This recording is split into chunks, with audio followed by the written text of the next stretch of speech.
Good evening, ladies and gentlemen. Welcome to Drugs Milan Unboxing. And the story of a weekend for South African boxing, at least, it's just ring rust, ring rust, ring rust. That's what everybody's going to have to get rid of, because we finally see the return of a former ring and WBA and IBF junior flyweight champion of the world. I'm talking about Hekkie, the executioner Budler. He will finally step foot in the ring again when at Boyson's Hall on Saturday night. That is his old stomping grounds. He was a member of a Boyson's amateur boxing club. That's where it all started for him. He will be stepping into the ring in a 12-rounder, and he's taking on Jonathan Pretty Boy Almacen from the Philippines. Now, I know I've got a couple of Filipinos following my channel. I'm very grateful for that. And you're going to ask me, where can we watch the fight? Because you, of course, want to support your countryman, Almacen. You can watch it live on YouTube or on Facebook, because SA Boxing Talk will be streaming the fight live. Just go to YouTube, SA Boxing Talk, or go to Facebook, SA Boxing Talk, on Saturday evening at 6 o'clock Central African time, and the whole tournament will be streamed live there. Big thank you and a big ups for my friend Hayden Bruce Jones from SA Boxing Talk. It's a South African streaming channel, and he does a lot on his YouTube channel, everything South African boxing there. And that whole tournament featuring Hekkie, Budler and Jonathan Almacen will be live streamed on Saturday evening at 6 CAT. Now, who is Jonathan Almacen? Let's start with him. He's a Filipino fighter with a sort of unspectacular record: 7 wins, 3 losses, 2 draws, 2 knockouts. So he's not a big puncher. But I've watched some of his fights, and he is a guy like Butler's trainer and manager Colin Nathan said, who is a better fighter than his record suggests. He has some decent wins on his record. In his last fight, he beat Roldan Sasson on points. He looked good in that fight. And he also has a decent win over the Chinese fighter Zhang Li. He has only been stopped once, and that was in 2019, beginning of 2019, against Robert Paradero, who went on to challenge for a world title. And he got nailed by a right hand early in the first round, and that was all there was. Now, Jonathan Almacen, his nickname is Pretty Boy. He's not quite Floyd Mayweather, but he's a pretty solid boxer. He is a guy who likes to be in the center of the ring. He likes to box using a variety of punches, using his jab. He throws every punch in the book, but he's a calculated kind of guy. He's not one of these very aggressive, wild swinging Filipinos that we've also seen. And just talking about Filipino boxing, I've watched a lot of Filipino visitors to South Africa over the years, and of course on television, all the big stars.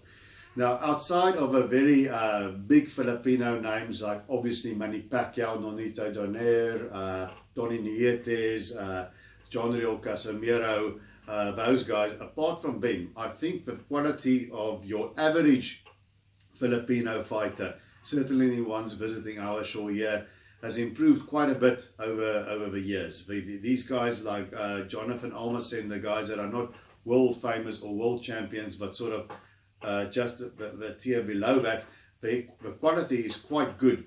Now, Jonathan Almacen, in some of his early fights, I could see he made mistakes. He sometimes, when he opens up, he picks his chin up like that, or when he closes the gap, his front weight goes a little bit too far, so he's susceptible for an uppercut.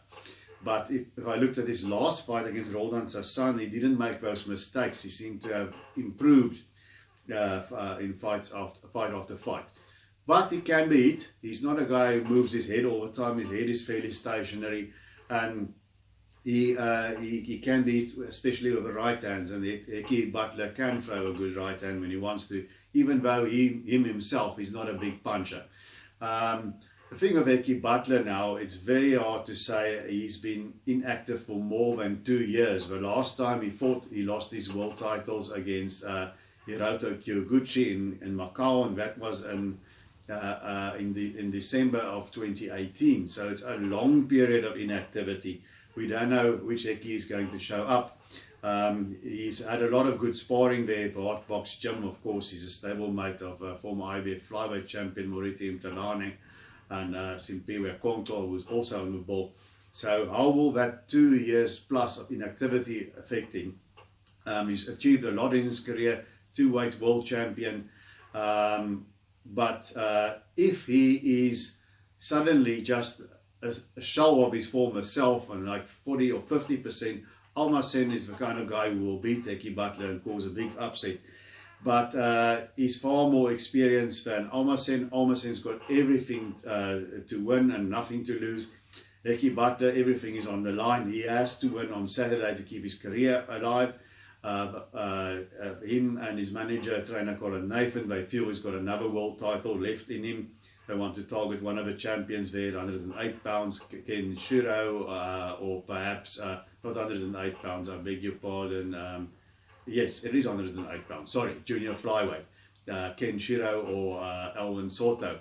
So in order for that dream to stay alive, he has to win on Saturday and he has to get the rounds in. So what do I think will happen? I think it will go rounds. I think we're looking at possibly a distance fight here. I don't see a stoppage. And if I look at Jonathan Almacen, he's not the sort of style of fighter that usually gives Hekkie Budler trouble.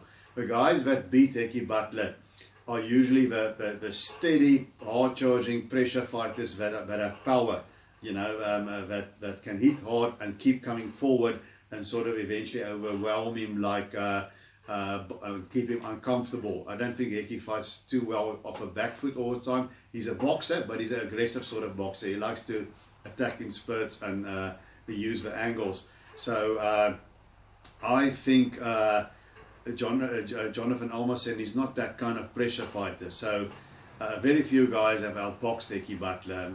Early in his career, Gideon Buthelezi, but that was a very close chess match with not much in it in the way of points. But I have to go for Hekkie Budler to win a decision on Saturday night. It will be interesting to see what his form is like. But if somehow the 2.5 years on the shelf has seeped away what there is of Hekkie Budler, it could come unstuck. But I'm hoping that Hekkie is going to be okay, that he's going to shake off the ring rust, and it will be nice to see him back in the ring. And I know Jonathan Almacen is coming to win. He's going to give us a good show. Also on the undercard, the main supporting bout, Simpiwe Konto, who last fought in the end of 2019 when he challenged Waneng Menayoten for WBC strawweight title. The very long reigning Menayoten, who's since been dethroned. And he lost the points decision in Thailand. He competed, but he was well beaten. Now, Konto was supposed to fight another Filipino, Ariston Aton, but Aton unfortunately tested positive for COVID-19. So late substitute from Tanzania, Midu Kwata, has stepped in. So record, he's never been beyond 8 rounds, but he's only been stopped in one fight when he fought a Russian overseas. Never been beyond 8 rounds. There's nobody recognizable on his record. There's no tape available for him. So Konto is in fact fighting blind, which is sometimes a scary thing if you don't know anything about your opponent at all. But Simpiwe Konto, also more than a year's worth of ring rust to shake off. At least it's not over 2 years. I think he should win by stoppage. Unless Amidu Kwatu is some sort of a ringer, some sort of a well-kept talent, but I seriously doubt it. And so I'm going with Hekkie Budler to win on points, Simpiwe Konto to stop Amidu Kwata.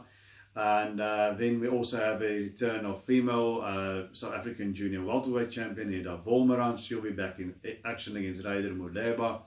Muleba, 13 losses. I can only see it as a stay busy fight.